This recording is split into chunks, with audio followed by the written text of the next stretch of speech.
Let's talk about how to infer denial of service activity using a technique called backscatter.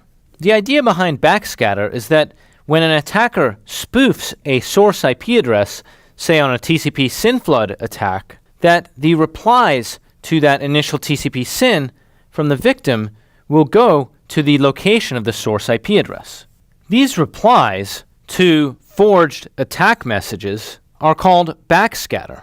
Now, the interesting thing about backscatter is that if we can assume that these source IP addresses are selected by the attacker at random, then we could set up a portion of the network where we could monitor this backscatter traffic, coming back as SYN ACK replies to forged source IP addresses. If we assume that these source IP addresses are picked uniformly at random, then the amount of traffic that we see as backscatter represents exactly a fraction that's proportional to the size of the overall attack. So for example, if we monitor n IP addresses and we see m attack packets, then we expect to see here n over 2 to the 32 of the total backscatter packets and hence of the total attack rate.